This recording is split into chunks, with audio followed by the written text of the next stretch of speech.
Welcome everyone to the monthly tinyML Trailblazer series. So this is a new program we started in December. This will be a monthly events. So the purpose of this event is to bring the mindsets and the inventors and the mavericks of the tinyML community to share their success stories with all of us, and these stories are deeply inspirational, educational, and these people have tons of experience and scars really to eliminate the past for this community moving forward and to share their ups and downs. Today we are very fortunate to have a special guest. It's the CEO of Syntiant, Kurt Busch. Kurt is a veteran of this industry, and we're really excited about him sharing his experience, his knowledge, his wisdom with this community. So before we start, let me acknowledge tinyML strategic partners. This community is growing very, very fast. We have about 30 strategic partners today. Let me acknowledge them one by one. AUN Devices, ARM, DeepLight, HMPulse, EMSA, Greenwave Technologies, Gravity, HOTG, Imagimob, Clickertech, Latent AI, Maxim Integrated, which is part of Analog Devices now, Micro AI, it's a new member, NXP, Prophecy, also a new member, Qualcomm, Kixa, Reality AI, Renaissance, Rixon, SAP, Seed Studio, SenseML, ST, Microelectronics, Stream Analyze, Synsense, and Syntiant. So you can see very diverse community of successful companies here, and we are grateful for their support and their confidence in tinyML, in what we do at the foundation. And if your company is interested, there are more sponsorships available.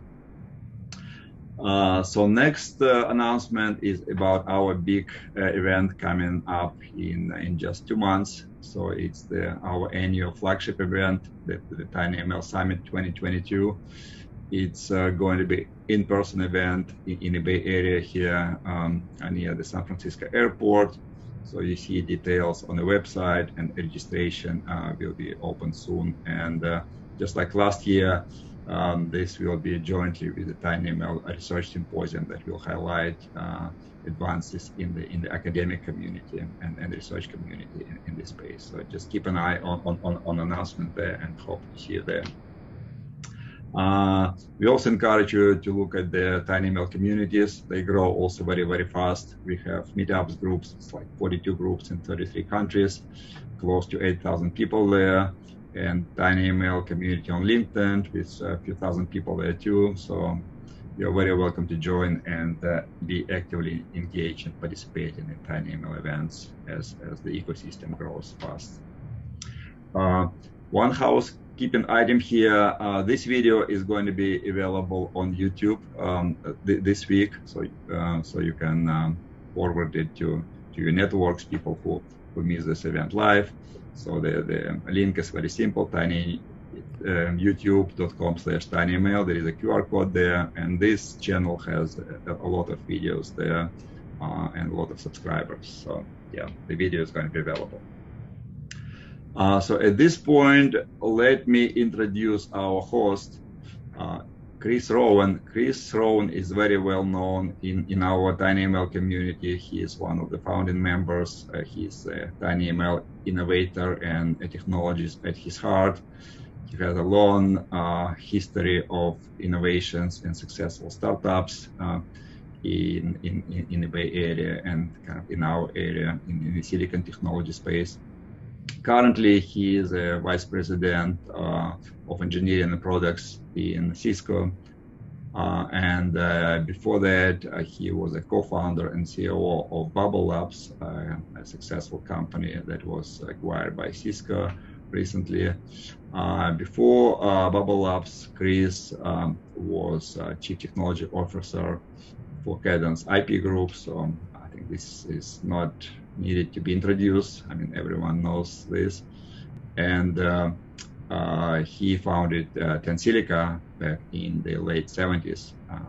It's an IP company to develop. So again, long history of technological and entrepreneurial success stories that and scars that Chris has himself, and we are very fortunate for him to be the host of this series.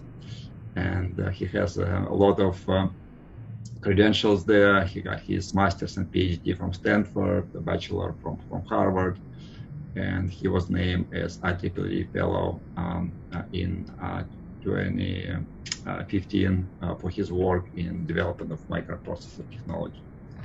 So at this point, Chris, the stage is yours, and I'm going to introduce Kurt.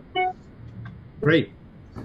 It's fun to be part of this series because it really lets us dig into the fundamental cycle of innovation. And that really means not just the technical innovation, but the whole process of how technology converges with market opportunity to create things that change the world. And at the heart of it, it means that we're really interested in entrepreneurship, broadly defined. How do you bring together a team, a technology, a business plan, a product concept in a way that really connects with people and allows us to get at some of the really interesting, hard problems that you face in making trade-offs there. And there could be no better person to have a conversation with than Kurt Busch. He's the CEO of Syntiant, co-founder of Syntiant, and has been, since the founding in 2017, really at the heart of this question of how do we marry together technologies for really low power, for really high volume deployment of silicon-based solutions, and leverage the latest of what's going on in machine learning. And it's clear that there's a set of applications that are enabled, but you have to get a lot of things right. And so in our conversation with Kurt, we get to figure out what are the trade-offs, what are the twists and turns, the roller coaster ride of getting things right to change the world. Prior to Syntiant, he was CEO for Lantronix. He has also been deeply involved in Mindspeed. He's Engineering Hall of Fame inductee for UC Irvine, and he has degrees in electrical engineering, biological science, and an MBA. So he's got kind of the whole package here. But it's his experiences in really figuring out how do you bring together these different threads of technology and business and market opportunity to make something happen that makes this opportunity so great. Please welcome Kurt. Thank you. Thank you for that great introduction. I'm really happy to be here. So let's yes, exactly. Let's shut down the display so we get more of Kurt. So more of Chris. I think that would be better. So maybe we should start just with the origin story.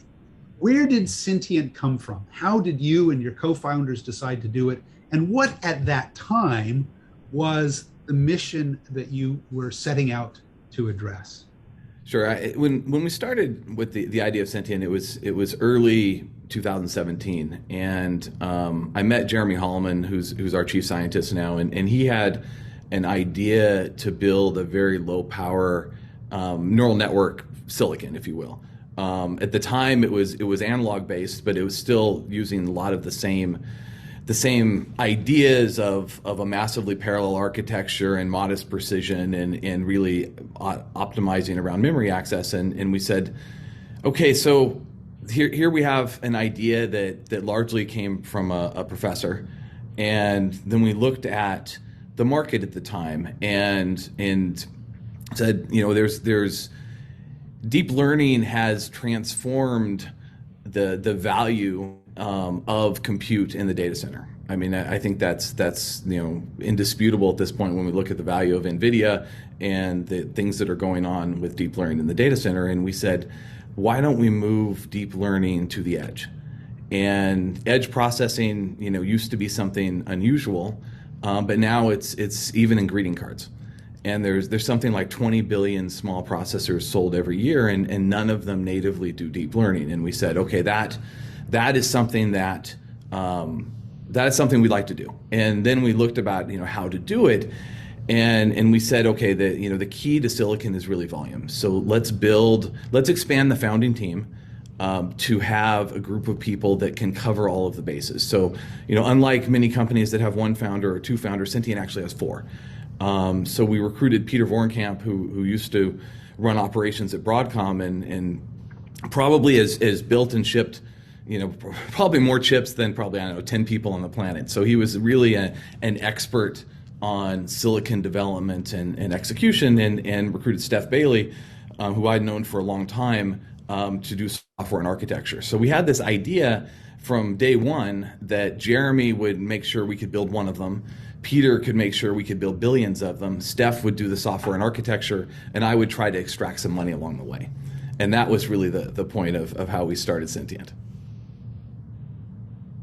Did you see in terms of market conditions then, and what of those conceptions of what the market was for this platform you were going to build, how did those perceptions change as you got into the reality of building it, and as, of course, the edge neural network market evolved over the course of the last 4 or 5 years? Yeah, so we had actually a lot of things going against us. When in 2017, I mean, it seems totally different than now, but when we told our friends we were starting a new chip company, they said, yeah, that's really funny. No one's done that for like 20 years. I think Atheros was the last successful chip company. You should really try this SaaS thing. That's really where the money is. So not to be deterred, we raised some friends and family money, and then eventually Intel led the A round late in October of 17. But we looked at a number of like hurdles that we had to overcome. One was the silicon, and that actually turned out to be the simplest of the hurdles. The second is there really is no, at the time, and actually not that much now, there's really no ML ecosystem for edge processing. tinyML Foundation is moving that in the right direction, but if you look at the ecosystem that in the software around what NVIDIA has done, you pretty much can do anything you want in the cloud. But to do similar things at the edge, in 17 it was really impossible, and now it's just gone from impossible to difficult. So we had to build this solution of both training and data to go along with our silicon to be able to offer turnkey solutions. And then we also needed an application. Is that we had all been in the processor business early in our careers and realized that just doing a processor, you get into this processor beauty contest, and you start comparing specs of processors, and you wait for years for someone to actually write to your processor. And it takes a long time. So we made this decision that we would do a turnkey solution out of the box, and we had to figure out what that turnkey solution would be. And one day early on, I was watching my youngest son talk to an iPad, and I said, Vinny, what are you doing? And he goes, oh, I'm texting my friends. And this seems quite interesting to me. And I go, well, you don't really know how to read and you don't know how to write. He goes, what are you doing? He goes, I just talked to it. And I go, let me get this right. So your friends text each other, but all of you guys just talk to your iPhones or iPads. And he goes, yeah, and it converts to text, and we send a text. I'm okay. So I got my founders together, and I said, guys, this is what we're going to do. We're going to do a voice interface to devices, because this is the future. This may not be what you and I do. It may not be what our older kids do, but it is what the younger kids are doing. And we saw that, and we decided that our first chip would be a voice interface to just about any type of device. Great. One of the perennial dilemmas for any startup is that startup founders are always given these two pieces of contradictory advice, I think. On the one hand, they're told, you must persevere. You have to know where you're going. You have to stick to it, even in the face of contrary evidence, because only with perseverance will you succeed. And the other piece of advice is you have to be highly adaptable. You have to listen to the market. You have to be ready to make a turn at any point to chase where the market is going. So how did you balance this urge or need to be persistent and this urge or need to be adaptive as you saw your understanding of the technology change? Customers came to you with different specific requests, or you saw the market adopting new theme of the week? Yeah, there's always the theme of the week, and I think in silicon, theme of the week is deadly. It takes a long time to develop silicon. I mean, if you look at, generally, it takes a year or 2 years to develop a piece of silicon, and it takes several years for that to roll out. So pivoting quickly in silicon, I think, is suicidal, just because it takes so long. So you have to have a good idea of where the market's going to be 4 years from now, and generally stay your course. I mean, there'll be course corrections here or there, but a big course correction in silicon is very, very hard to do.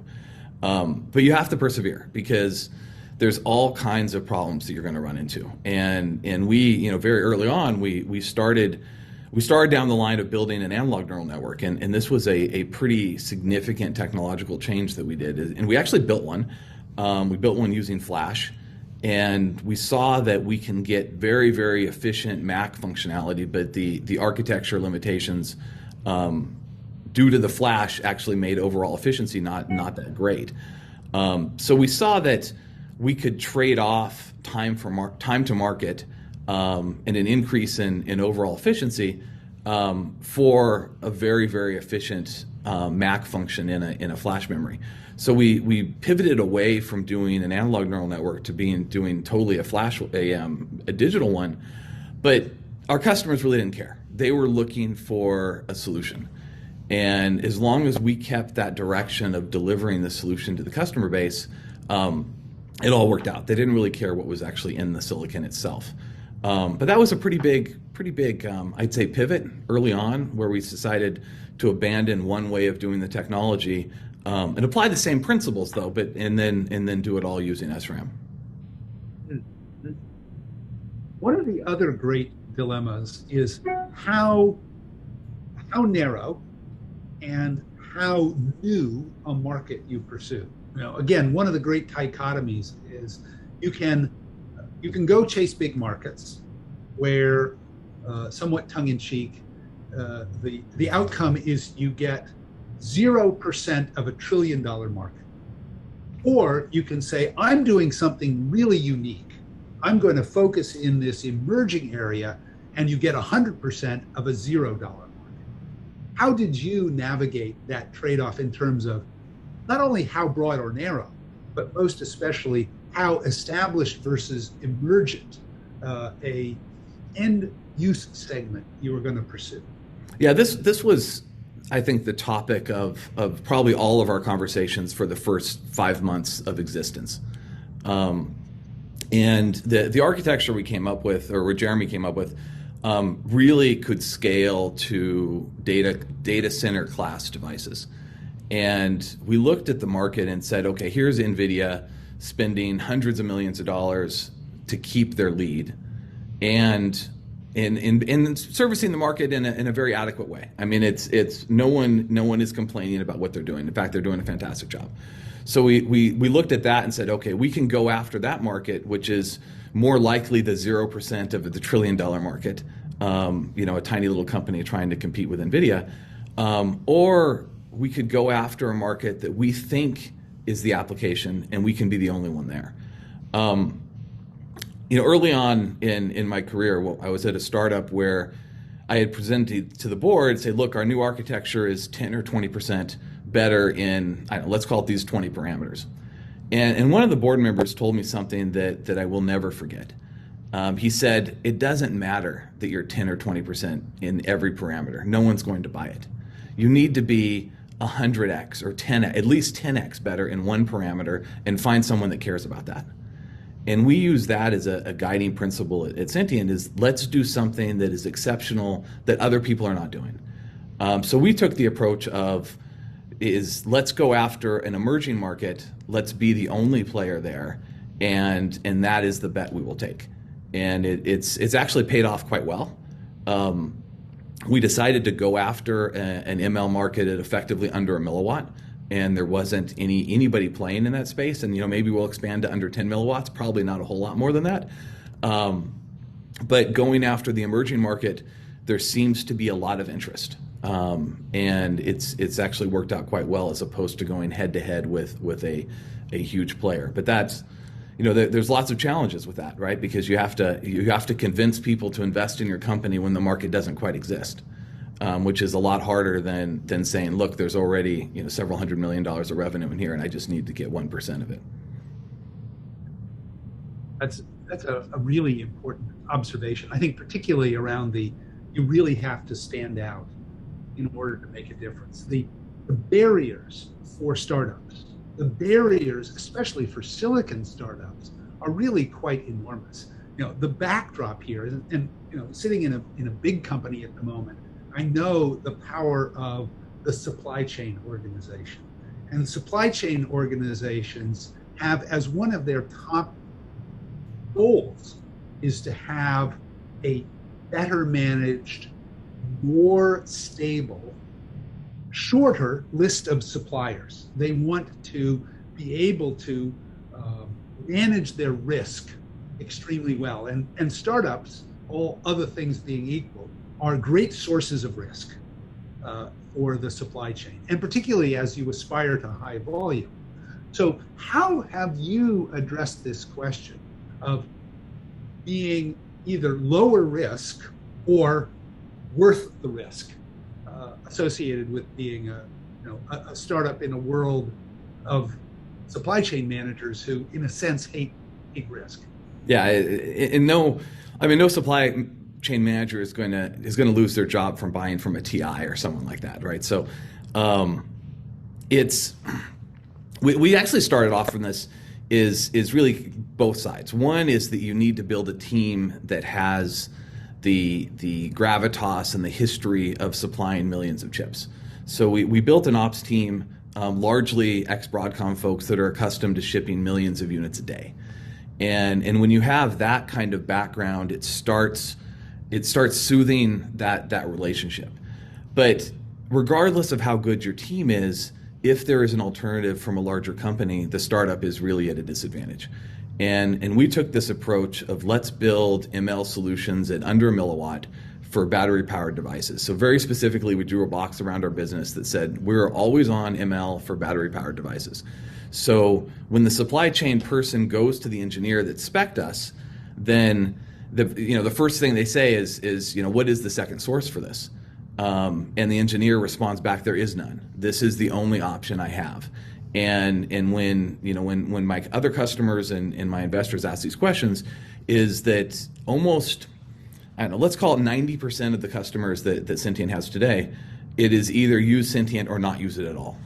And that's the situation you need to be with a startup, because the supply chain power of large companies is quite high. So you want to offer a solution that they can't get anywhere else. That's great. What about the evolution of the funding environment? The world that we have today is, especially from a VC perspective, is very different from 2017. So what have you seen in terms of the availability of funding and the kinds of things that the venture community is interested in funding over the last 5 years or so? Yeah, it has really changed. So if you look at the GSA, or Global Semiconductor Alliance, publishes VC chip investments, and if you look at prior to 2016 or 17, the chip investments were effectively flat at zero. So when we went out looking for money in beginning of 17, we talked to many of the people that had invested in chips in the past. I mean, we even talked to VCs that invested in Fairchild. And the responses that we got were typically, yes, we did VC and we did chip investments in the past, but that partner that led our chip effort has retired. In fact, he retired like 10 years ago.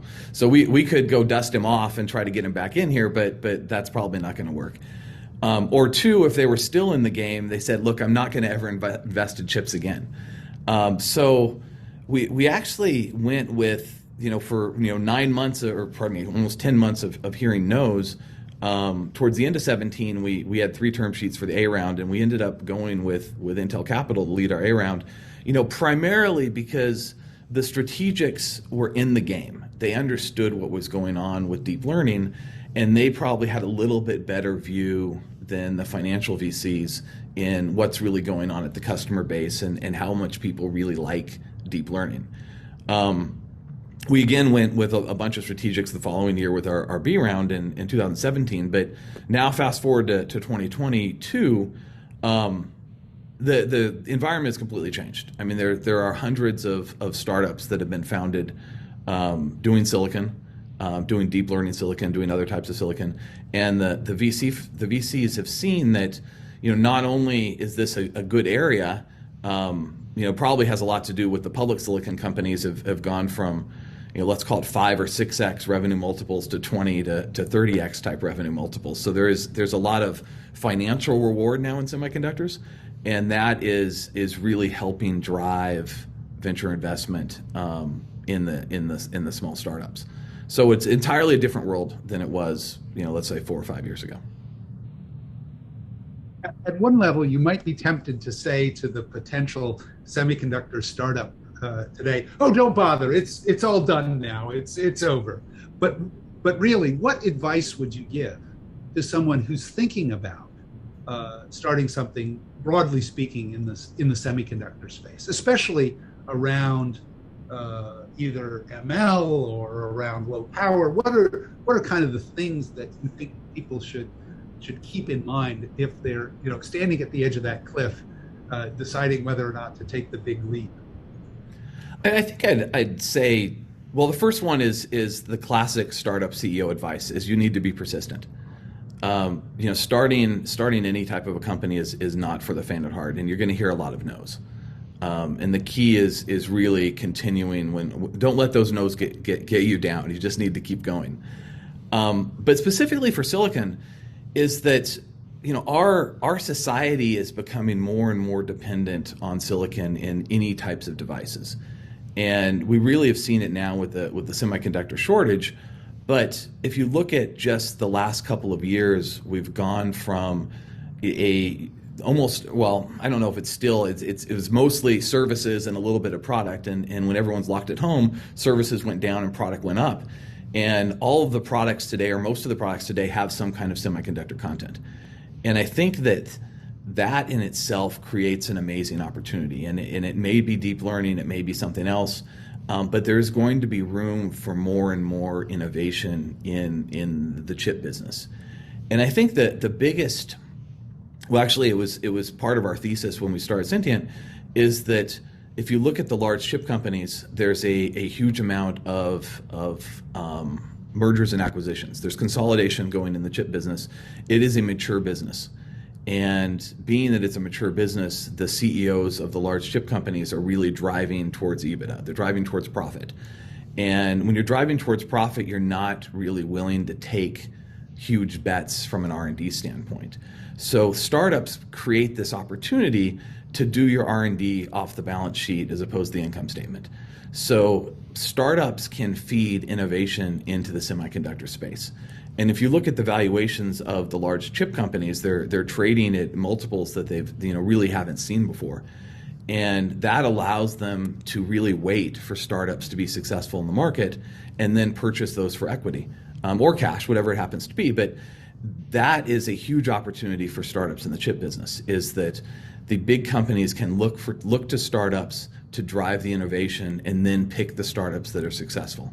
And I think that is the thing that people can start looking at, is saying, okay, I can either be the innovation engine of a large company, or there are startup IPOs happening again, or startup chip IPOs happening again, which we hadn't seen since I don't know, 99, 2000, something like that. It's been a while, but they're starting to happen again. So there is room for new public chip companies, and I think all of this outlook is extremely bright for any startup CEOs.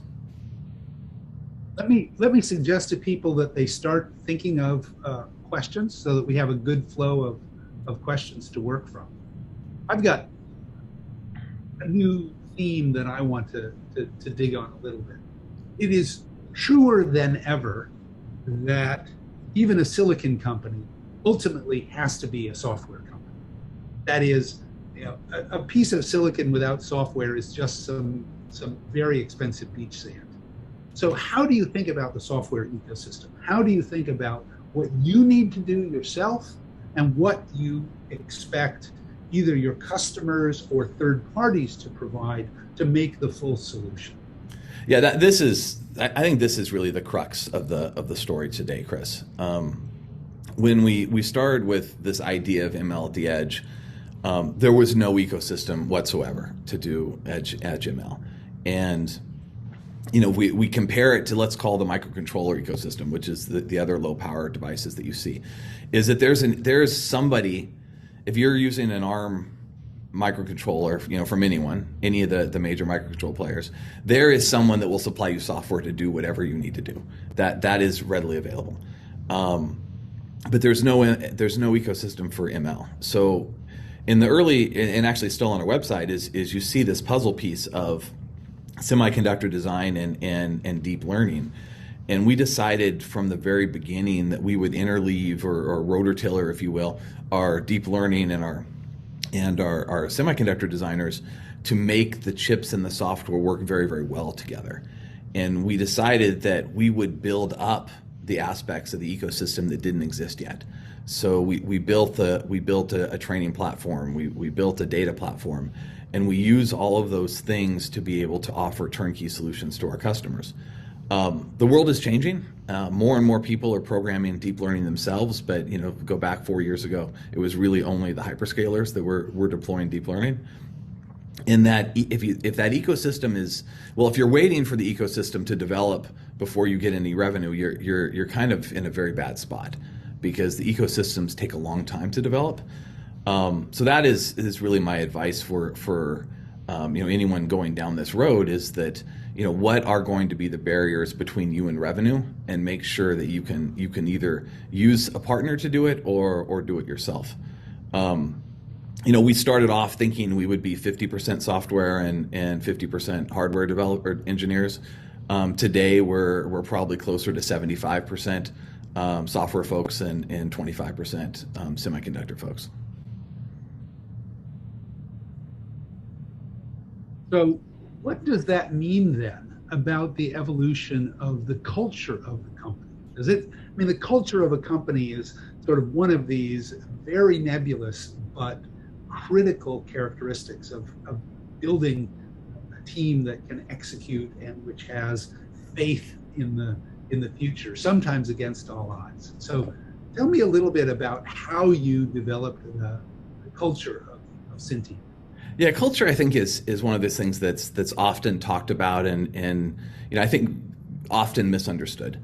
I always start from a quote that one of my friends told me before we started Syntiant, is that culture eats strategy. And no matter how good your strategy is, if your culture doesn't support it, you really have no chance to execute on that strategy. And we looked at it from very early on. We said, okay, what is the culture that we need to develop? And we came up with 3 tenets that have really helped us. The first tenet is this idea that only do exceptional things. And I think we talked about that earlier in today's Zoom call, is that startups need to do exceptional things. And if you can get the solution from someone else that maybe a little bit worse, maybe a whole lot worse, but still, if you can get it somewhere else, it's not really that exceptional. So you have to do exceptional things, and that is the first thing that we talk about. The second is this idea of respect. And we saw when we had a team of software engineers and a team of semiconductor designers first starting interacting with each other. We were all in an incubator, and I was sitting in the middle of it. And it's actually quite entertaining is that everyone was speaking English, but they really weren't communicating at all. The software folks didn't have a good handle of how the silicon works. The silicon guys had built processors and networking chips and whatnot, but didn't have a good handle on ML. And it was very fun to like watch them interact.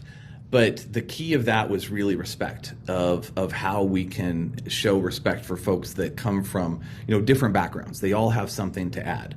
And now, our software folks have a good handle of what is efficient in silicon, and the silicon people are now ML experts. So it really worked out well for us.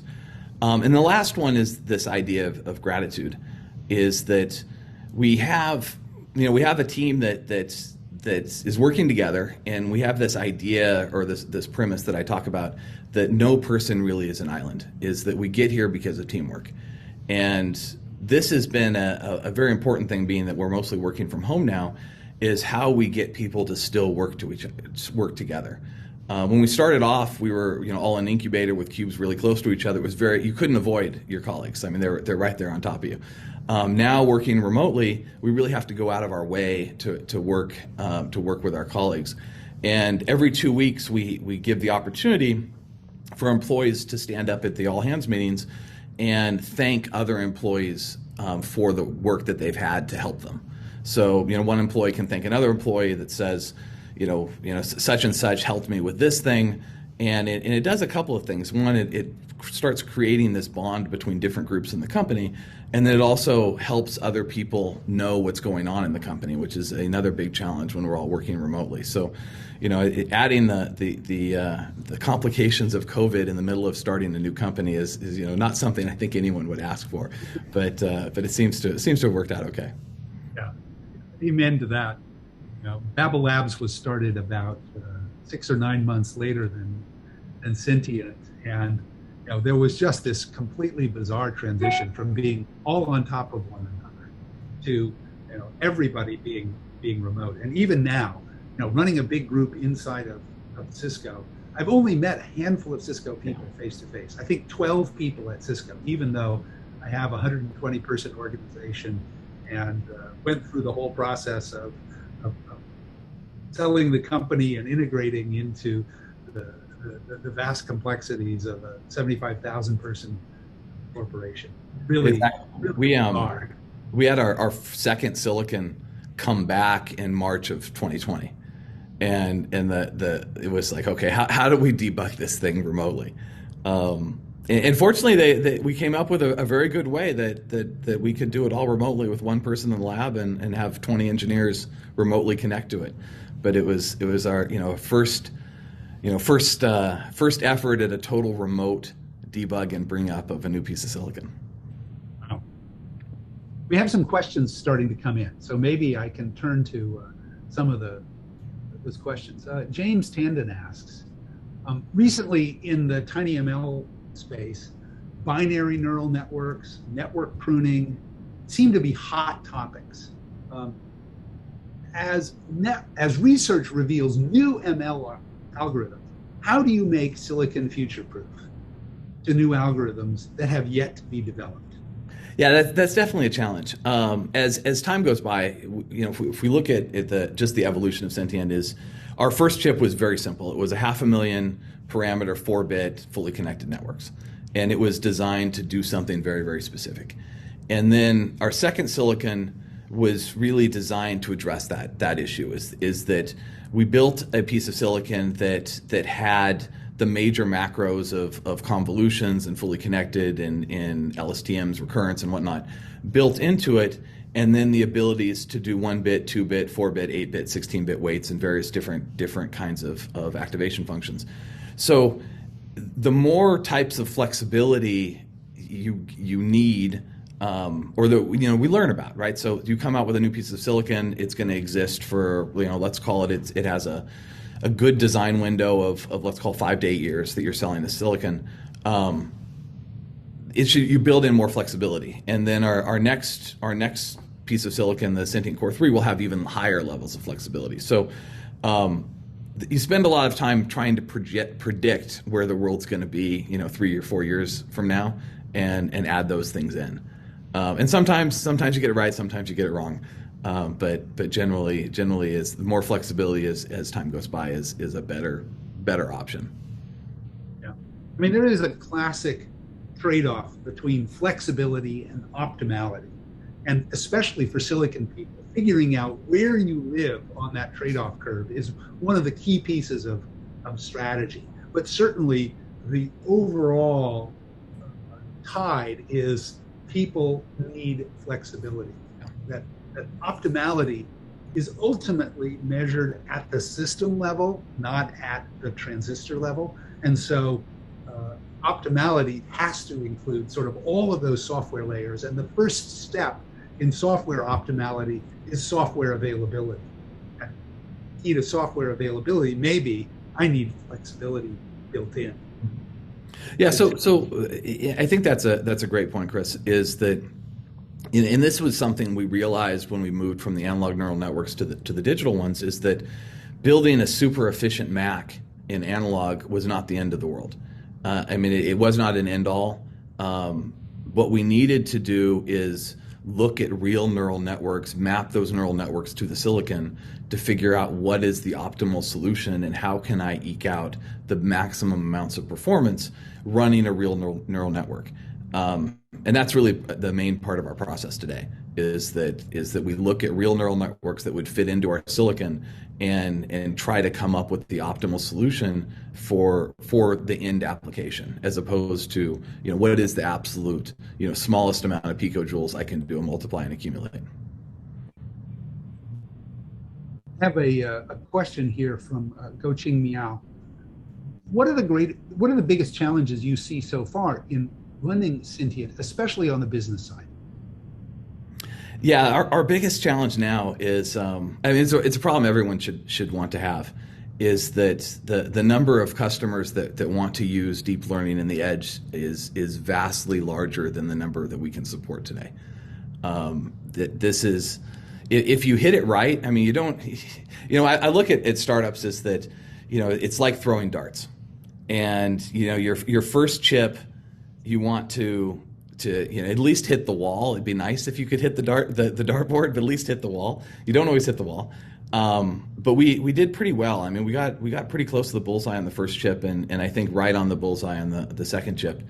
And we're engaged with a little over 80 accounts today, and we've shipped a little over 20 million units. And it's almost overwhelming, the amount of people that want to use effectively tinyML.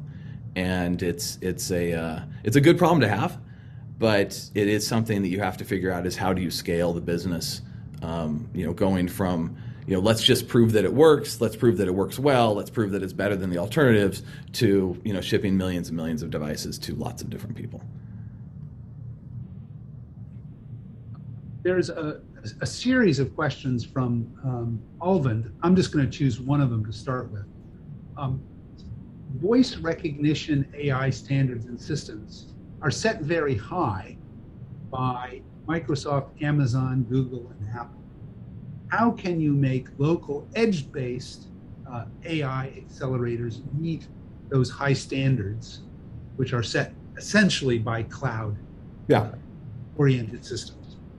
Yeah, no, that's it's not particularly easy. So when we I'll tell you a story about the Amazon certification. So at the time, and I think we probably still are the lowest power wake word for the Alexa wake word. When we submitted it to Amazon, it was 140 microwatts, and the lowest power that had gone through was 10 milliwatts previous to that. It may be lower now, but at the time was that. And Amazon came back and they said, well, we don't certify VADs, or voice activation detectors. And we said, no, that this is a full neural network. This does the full wake word. It's not just voice activation. And so so that was kind of interaction number one. Interaction number two was really going through and completing the certification at super low power. And it all boils down to, one, is your silicon efficient enough? But 2 and 3 are equally important, is do you have the training methodology to meet those requirements? And second, do you have the data? So we collected a ton of data and we trained a ton of networks. to hit those types of standards. But I think those standards are great. I mean, if it wasn't for the hyperscalers that produce these standards, most of the companies don't have a standard themselves, right? If you're going to be in a remote control or an earbud or something like that, they say, well, how do I know it's good? And you say, okay, well, I meet the Amazon standard, or I meet the Google standard, or the Microsoft standard, or so on. Those standards are really, I think, a godsend to the industry, as it gives us something for us to target. There's another question from Alvin, which I'll paraphrase a little bit. How important are classic semiconductor issues like extended temperature range to reach industrial and mil-aero kinds of applications? I think at the end of the day, those requirements, they're not going away. So if you want to deploy deep learning in a military application, or deep learning in an automobile application, you have to meet those requirements. Kind of the advantage to ML at the edge, though, is that typically we're using trailing edge processes. We're not doing these things in 5. So we're doing them in processes that people have gotten extended temperature in, or close to. I think those, if you want to play in that space, you need to hit those standards. I mean, they don't go away, and it's either there or not at all. James Liao asked, again, I'll paraphrase a little bit. There are lots of IoT use cases that use sensors, but they're not necessarily voice-driven. How does your product fit into that? What mix do you see of voice-driven and other sensor modalities coming together in these low-power, high-volume applications that fit what Syntiant's trying to do? Yeah, that's a great question. So we started off with voice, and the sensor that we mainly worked with is a microphone. And then we got people started saying, well, can I do vibration or drop or shake, or can I build this into a wearable where I could tell this motion or things along those lines. And it turns out that deep learning is actually pretty good at solving these problems as well. We kicked off a few research projects. One actually was with Harvey Mudd, where we worked with students to build a set of neural networks to use our devices for those types of motion applications, and it's actually turned out quite well. And then eventually we came out with a part that we call the NDP 102 that is specifically designed for those applications. And one of our high volume applications today, or high volume customers, is using voice, but also using the device to do those other types of sensor modalities. So I suspect that as time goes by, more and more IoT type applications will be doing those things. Microcontrollers work well for many of them. Deep learning is really good when you're combining multiple sensors to figure out what's going on. And we're seeing more and more of those types of applications. I'm now going to start on the nest of questions that come in the QA channel. I was taking some things from the chat. Semer Haddad asks, in semiconductor, the trend is integration. How do you manage to continue to sell a piece of silicon for a function that can be integrated into the process? How do you mitigate the integration threat? Yeah, I think anybody that says integration is not the path of semiconductors is being disingenuous. Is that things get integrated, and as time goes by, we will integrate more and more things, and eventually, I think that you'll be similar. Deep learning at the edge will be similar to GPUs in PCs. Is that while the GPU is often integrated into the main processor. I mean, when you look at where the value of GPUs are, it's typically with the NVIDIA products, but the largest GPU vendor in the world is Intel because it's integrated into the processor. So I think that deep learning turns out the same way, is that you'll have some amount of deep learning that will be integrated, and you'll have some amount that will be standalone. And the people that need more and more heavy-duty deep learning, and the nice thing about deep learning is that the faster it runs and the bigger the network, typically the better performance. So there's always a need for people that need more and more performance. On the other hand, companies like us will continue to integrate. There's lots of things we're adding to our chips as time goes by. So I think it's both an advantage and just a nature of the business is that you integrate more things as time goes by.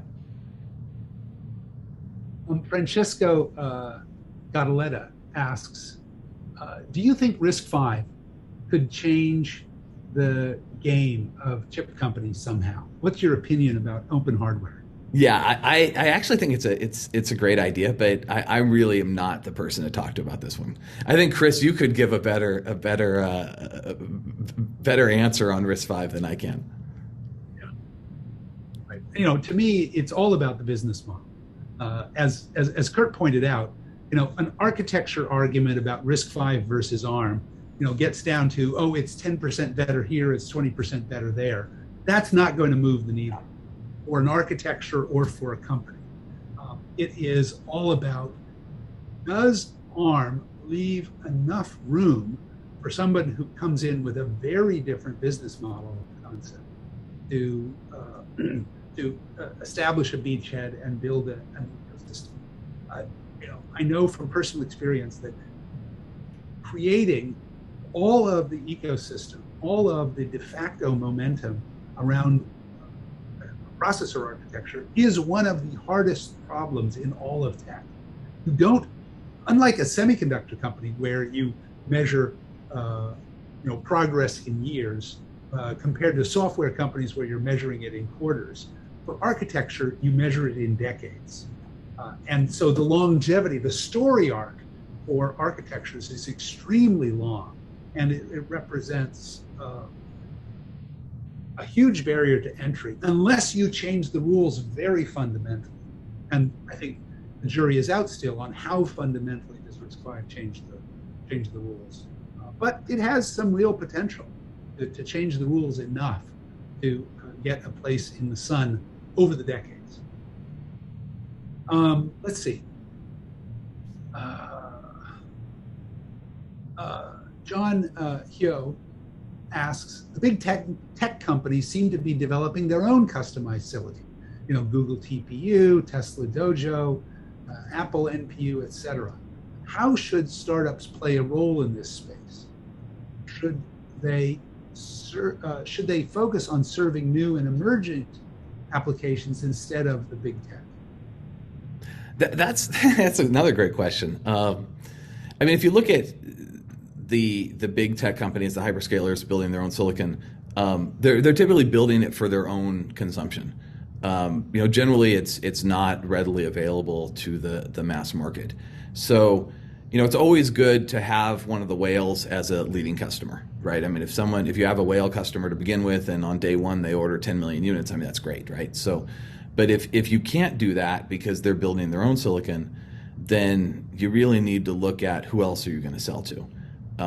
In some markets are very concentrated.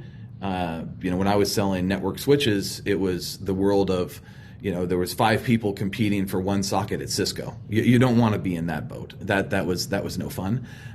It's much better to have hundreds of customers that can make your company as opposed to one. So that is really the decision, I think, when you look at what the hyperscalers are doing. If they're building their own silicon, you don't really want to compete with that, but you really, you got to find somebody else that's going to be buying whatever it is that you're producing. Great. Rajiv asks, can you share a little bit about your early team formation? How did it come together? What advice would you put forth on putting a team together? I think you said something earlier about your founding team, but now.